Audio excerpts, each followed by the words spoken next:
सभी पत्रकार बंधुओं को नमस्कार। कल भारत के गृह मंत्री ने अमित शाह जी ने एक राष्ट्रीय टीवी चैनल पर खुलेआम झूठ बोला,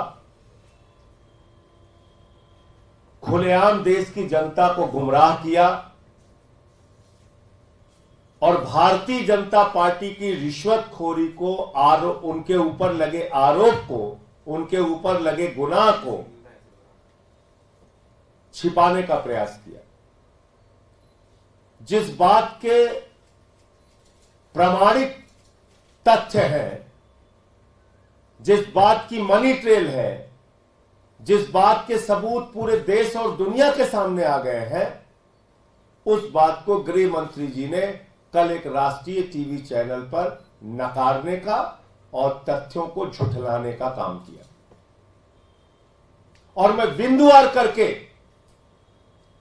आज देश के सामने पूरा सच लाना चाहता हूं।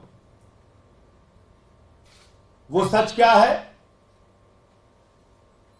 ईडी के द्वारा जिस शरद रेड्डी को किंगपिन बताया गया शराब घोटाले का, ईडी के द्वारा जिस शरद रेड्डी को मुख्य घोटालेबाज बताया गया शराब घोटाले का, उस शरद रेड्डी के द्वारा 60 करोड़ रुपए की रिश्वत भारतीय जनता पार्टी को दी गई है और ये सीधे सीधे क्विड प्रो को का मामला है।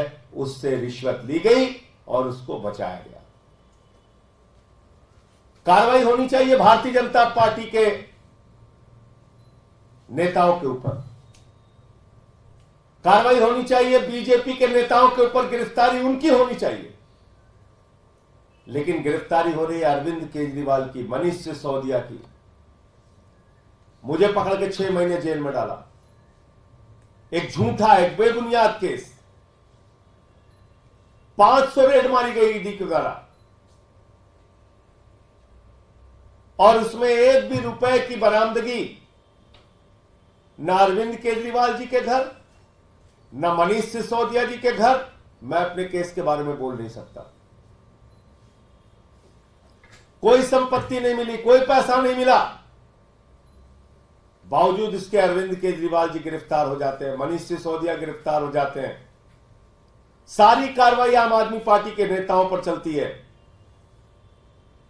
और जब हम कहते हैं कि शरद रेड्डी ने कमल छाप दारू घोटाला जो भारतीय जनता पार्टी ने किया है, उस कमल छाप दारू घोटाले पे कार्रवाई कब होगी, तो उस पर कोई ना ईडी बोलती है, ना सीबीआई बोलती है, ना मोदी जी बोलते हैं, ना अमित शाह बोलते हैं, ना नड्डा जी बोलते हैं, ना ही एलजी साहब बोलते हैं। मैं पूछना चाहता हूं कि इस देश में दोहरा कानून चलेगा? आम आदमी पार्टी के लिए बिना सबूत के कार्रवाई और भारतीय जनता पार्टी के लिए खुलेआम सबूत के बाद कार्रवाई नहीं? यह तो अन्यायपूर्ण कार्रवाई है। और देश के गृह मंत्री जो कल अपने इंटरव्यू में स्वीकार कर रहे हैं कि उनको सब पता था, तो उसके बाद उनकी पार्टी ने रिश्वत कैसे ली ऐसे आदमी से, जिसको खुद उनकी ईडी कह रही है कि वो किंगपिन है? ये तो आभार और धन्यवाद मैं देना चाहूंगा माननीय सर्वोच्च न्यायालय का कि उन्होंने कहा कि इलेक्टोरल बॉन्ड की डिटेल जारी करो। तब यह पता चला कि यह तो रिश्वतखोरी शराब घोटाले में भाजपा ने खाई है। यह तो आभार व्यक्त करना चाहूंगा, धन्यवाद देना चाहूंगा देश की ओर से माननीय मुख्य न्यायाधीश जी का कि उन्होंने कहा कि नहीं, इलेक्टोरल बॉन्ड अनकॉन्स्टिट्यूशनल है। 5 जजों की बेंच ने कहा यह असंवैधानिक है, असंवैधानिक है, अवैधानिक है,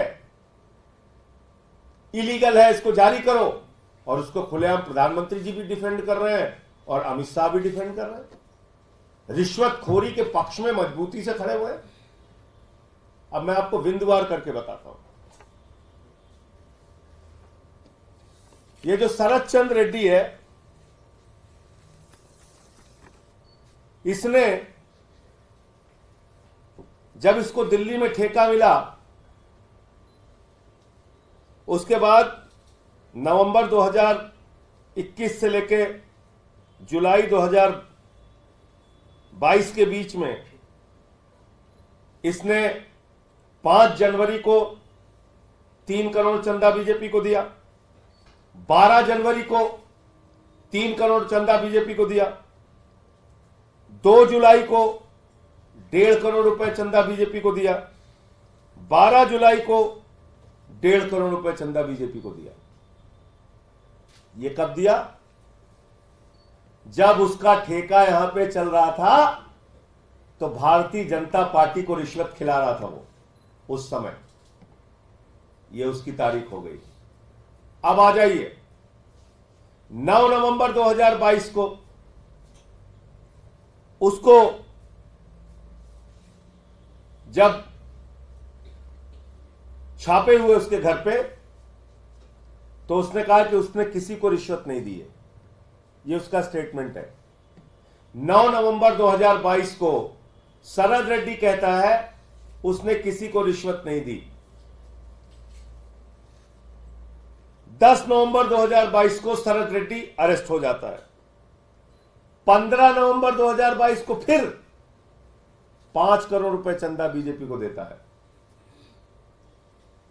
5 करोड़ रुपए चंदा 10 नवंबर को गिरफ्तार होने के बाद शरद रेड्डी 15 नवंबर को 5 करोड़ रुपए चंदा भारतीय जनता पार्टी को देता है। पार्टी विद द डिफरेंस, दुनिया की सबसे बड़ी पार्टी, कमल छाप दारू घोटाला करके पैसा लेकर रिश्वत खाकर दूसरों पर आरोप लगाने वाली पार्टी 5 करोड़ रुपए की पहली किस्त पाती है। कब? 15 नवंबर 2022 को। जब वो ईडी के अरेस्ट में था तो उसके अकाउंट कैसे चल रहे थे? जब वो ईडी के अरेस्ट में था तो अपने बैंक खाते से वो कैसे वो पैसा बीजेपी को ट्रांसफर कर रहा था। 6 जनवरी 2023 को उसकी एक चार्जशीट आती है जिसमें ईडी कहती है कि शराब घोटाले का किंग पिन है शरद चंद्र रेड्डी। ध्यान से सुनिएगा। 6 जनवरी 2023 को 6 जनवरी 2023 को यानी कि उसकी गिरफ्तारी के बाद 10 नवंबर 2022 को गिरफ्तारी होती है। 6 नवंबर 2023 को उसकी चार्जशीट आती है जिसमें ईडी कहती है ये शराब घोटाले का किंग पिन है, मुख्य घोटालेबाज है और सबसे बड़ा लाभ उठाने वाला व्यक्ति है। 20 जनवरी 2023 को जब इसकी बेल एप्लीकेशन लगती है तो ये क्या कहता है अपनी बेल एप्लीकेशन में? During the hearing of his bail application in Rouse Avenue Court, Sharad Chandra Reddy accuses ED of putting undue pressure and using force on him and his employees to sign pre-dictated statements. 20 जनवरी 2023 को शरद रेड्डी कहता है कि उसके ऊपर और उसके कर्मचारियों के ऊपर ईडी दबाव डाल रही है अपनी ओर से कहे गए और अपनी ओर से लिखे गए बयानों पर हस्ताक्षर करने के लिए, बयानों को देने के लिए। He claimed that the accusation of paying 100 crore bribe to Delhi government officials was baseless. 20 जनवरी 2023 को शरद रेड्डी कहता है कि 100 करोड़ रुपए रिश्वत देने की बात, दिल्ली सरकार के अधिकारियों को देने की बात पूरी तरह निराधार है, झूठी है। उसकी बेल एप्लीकेशन तो पड़ी होगी, पढ़वा लीजिएगा, थोड़ा मेहनत कीजिए। मीडिया के लोग जैसे आम पूड़ी मिठाई पे इतनी मेहनत कर रहे हैं, थोड़ी मेहनत इस पे भी कर लीजिए। आम पूड़ी मिठाई आलू पे तो दिन रात मेहनत हो रही है, इस केस की पड़ताल तो कीजिए, सच तो लाइए देश के सामने। क्या हुआ है अरविंद केजरीवाल के साथ और क्यों मैं बार बार कह रहा हूं कि यह गहरी साजिश है।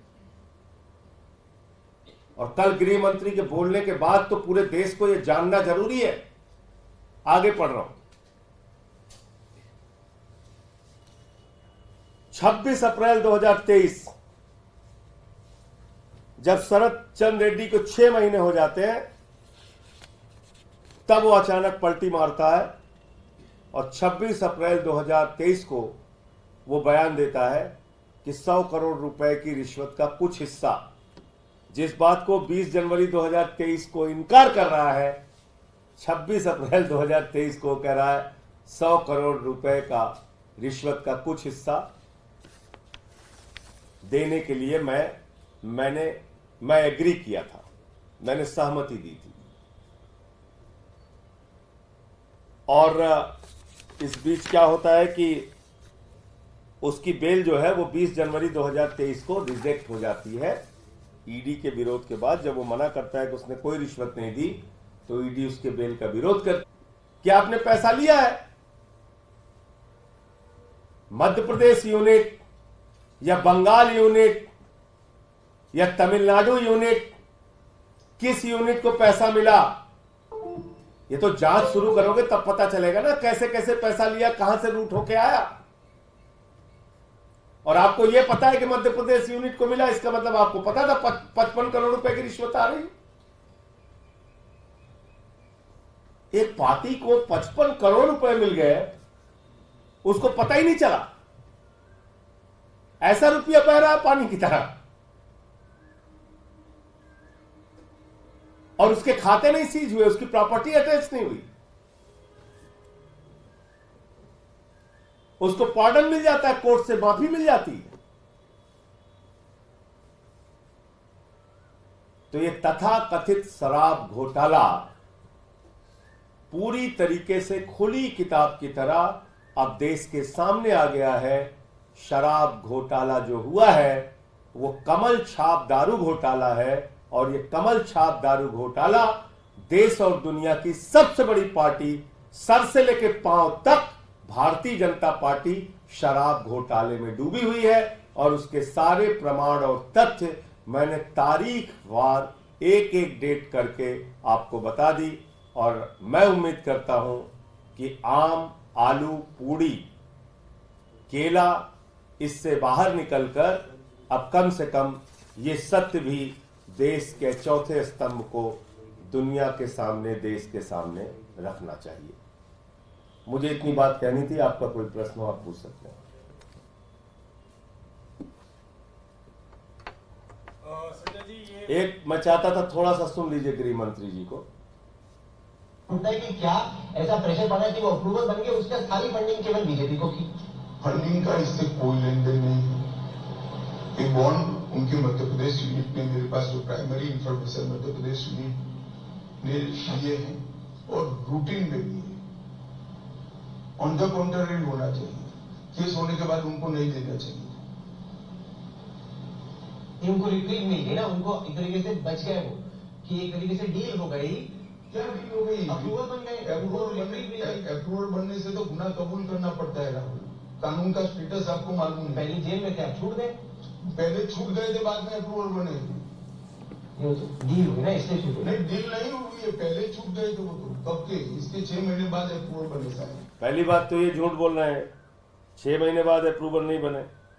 जब उनको बेल हुई 8 मई को और 2 जून को वो अप्रूवल बने, तो 6 महीने कहां हो गया भाई? 8 मई को तो वो छूट गए और 2 जून को वो अप्रूवल बने। और 2 जून को जब वो अप्रूवल बन गए, जब पूरे दुनिया को पता चल गया, और खुद गृह मंत्री कह रहे हैं कि अप्रूवल बनने का मतलब होता है गुनाह कबूल करना। सुन लिया आप लोगों ने? सुना आप लोगों ने ना? अभी गृह मंत्री क्या कह रहे हैं? अप्रूवल बनने का मतलब होता है गुनाह कबूल करना। तो 2 जून 2023 को तो वो अप्रूवल बन गए, गुनाह कबूल कर लिया उन्होंने। तब 8 नवंबर 2023 को आपने 50 करोड़ रुपए कैसे लिया? ये डिटेल है, इसको चेक कर लीजिएगा, इलेक्टोरल बॉन्ड की डिटेल। अगर उन्होंने गुनाह कबूल कर लिया, तो गृह मंत्री कह रहे हैं ना, मेरे मुंह से तो नहीं निकला, ये तो गृह मंत्री कह रहे हैं अप्रूवर बनने का मतलब होता है गुनाह कबूल करना। आपको कानून नहीं पता, पत्रकार को कह रहे हैं आपको कानून नहीं पता, अप्रूवर बनने का मतलब होता है गुनाह कबूल करना। तो जिस व्यक्ति ने गुनाह कबूल कर लिया, 2 जून 2023 को, उससे आपने 8 नवंबर 2023 को 50 करोड़ रुपए कैसे ले लिए भाई? तो अब तो आपसे जरूर पूछताछ होनी चाहिए, क्योंकि ये पैसा तो आपने तब लिया जब उसने गुनाह कबूल कर लिया। और ये खुद आप कह रहे हैं, मैं नहीं कह रहा।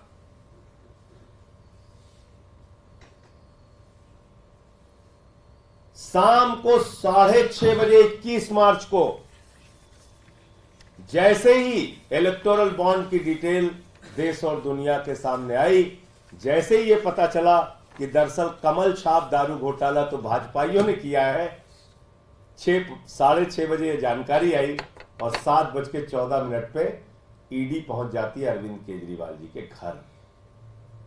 ये है पूरी गहरी साजिश।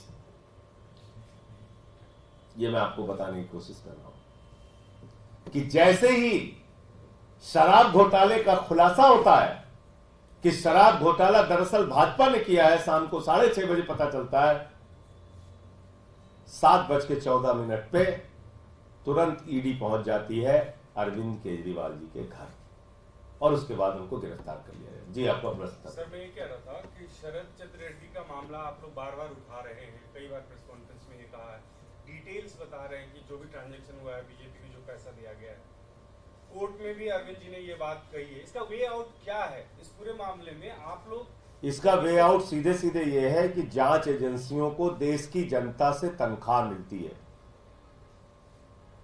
वो किसी नरेंद्र मोदी के या अमित शाह के नौकर नहीं है। वो देश की जनता के टैक्स के पैसे से तनख्वाह पाते हैं और उनकी जिम्मेदारी है कि जो कार्यभार उनके पास है उसको वो ईमानदारी से पूरा करें। तो ईडी और सीबीआई को इस पे कार्रवाई करनी चाहिए और देश की जो सरकार है, जो भ्रष्टाचार के खिलाफ लड़ने का दावा करती है और भ्रष्टाचारियों को अपने साथ शामिल करती है और खुद भ्रष्टाचार करती है प्रधानमंत्री नरेंद्र मोदी जी के नेतृत्व में, तो उस सरकार को भी कार्रवाई करनी चाहिए।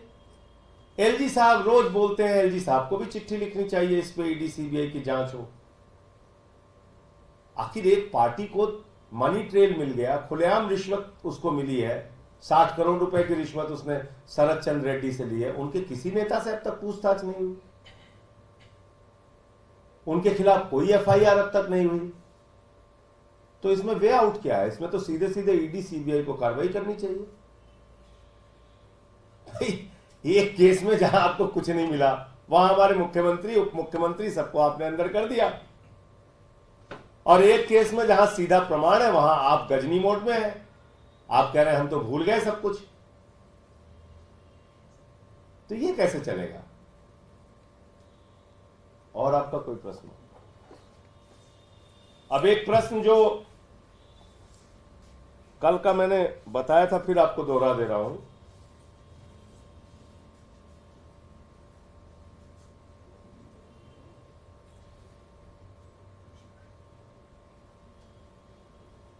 आम पूड़ी मिठाई वाले पे, क्योंकि आपको लगेगा कि नहीं उस पर तो बोले ही नहीं। तो इसका पैरा, जो कोर्ट का ऑर्डर हुआ था जिस दिन अरविंद केजरीवाल जी न्यायिक हिरासत में भेजे गए थे, 1 अप्रैल 2024 को, तो उस दिन कोर्ट ने क्या ऑर्डर किया है, कृपा करके ये आप लोग जरूर सुन लीजिए और आपके टीवी चैनल पे जब भी आम पूड़ी मिठाई चले तो ये खबर जरूर चलनी चाहिए साथ में, वरना कहीं ना कहीं वो तथ्यों को छुपाने की बात होगी। इससे ईडी के झूठ का खुलासा होता है। Jail authorities, jail hospital, the jail superintendent concerned is also hereby directed to provide the accused applicant with isabgol, glucose toffees, banana as and when required in the case of sudden fall of his sugar level.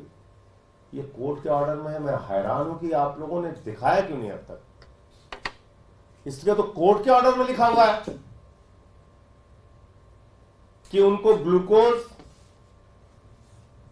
केला, toffee ये उपलब्ध कराई जाएगी। आप लोगों को तो शायद पता भी नहीं होगा, उनकी ईडी कस्टडी में उनकी शुगर 45 तक गई थी। किसी को पता है इस देश में? 45 तक गई थी उनकी शुगर।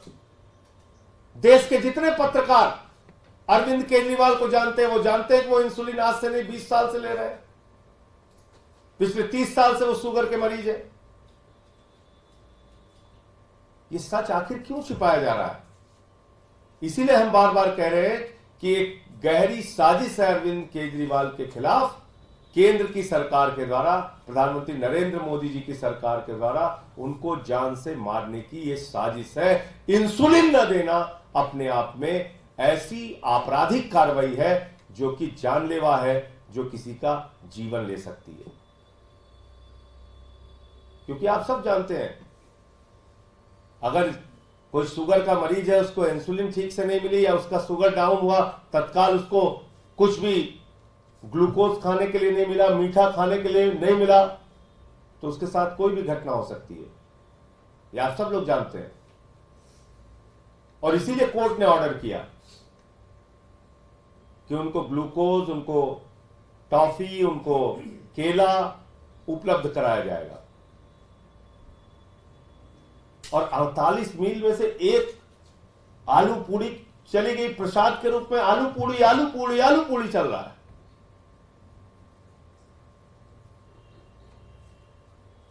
हद है। मतलब मैं तो हैरान था इनकी साजिशों को देख के कि एम्स का डाइट चार्ट लेके आ गए। बताइए आप, आपने दुनिया में कभी सुना है कि किसी मरीज को दिखाए बगैर उसकी डाइट लिख दी जाए? सुना है कभी आपने? वो भी एम्स जैसा अस्पताल। ना मेडिकल हिस्ट्री देखी गई अरविंद केजरीवाल की, ना उनका वेट लिया गया, ना उनका मसल लिया गया, ना उनके बीमारी के बारे में जाना गया, और ना ये जाना गया कि इनको किन चीजों से एलर्जी है, किन चीजों से नहीं है। और उनका डाइट चार्ट दिखा रहे हो आप, एम्स का डाइट चार्ट कल बनवा के लेके आ गए। ये क्यों कर रहे हो साजिश भाई? दुनिया का कोई डॉक्टर बगैर मरीज को देखे हुए, उसका वजन लिए हुए, उसकी बीमारी की हिस्ट्री जाने हुए डाइट नहीं लिखता है। तुम्हारी साजिश एक्सपोज हो रही है भाजपाइयों। तुम देश के सामने पूरी तरीके से बेनकाब हो रहे हो। एम्स जैसे अस्पताल को, एक प्रतिष्ठित अस्पताल को आपने इन्वॉल्व कर दिया। अरविंद केजरीवाल को दिखाया आपने एम्स में? दिखाया है तो दिखाइए, आपने कहां दिखाया? जब किसी मरीज को आपने दिखाया ही नहीं, उसकी मेडिकल हिस्ट्री ही नहीं रखी किसी के सामने, तो आपने कैसे भाई उनका डाइट चार्ट बनवा लिया एम्स से? हवा में। और शुगर लेवल की बात मैं बता रहा हूं, मैं तो बताया एक दिन उनकी शुगर ईडी कस्टडी में 45 तक पहुंच गई थी। किसको पता है देश भर में? तो आप जीवन से खिलवाड़ कर रहे हैं। कुख्यात से कुख्यात अपराधी अगर वो कह दे हमारे सीने में दर्द हो रहा है तो उसको तुरंत एम्स लेके भागते हो। कोरोना के समय में कोई एम्स में भर्ती था, कोई कहीं भर्ती था, कोई कहीं भर्ती था।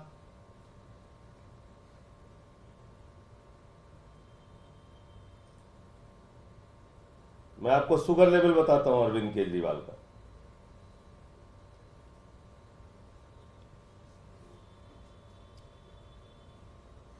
बारह अप्रैल को अरविंद केजरीवाल की शुगर थी 320, 13 अप्रैल की थी 270, 14 अप्रैल की थी 300, 15 अप्रैल की थी 300, 16 अप्रैल की थी 250, 17 अप्रैल की थी 280। ये उनका शुगर लेवल है। तो आप मुझे बताइए कि ऐसी स्थिति में एक आदमी जो 20, 25 साल, 30 साल से शुगर का मरीज है,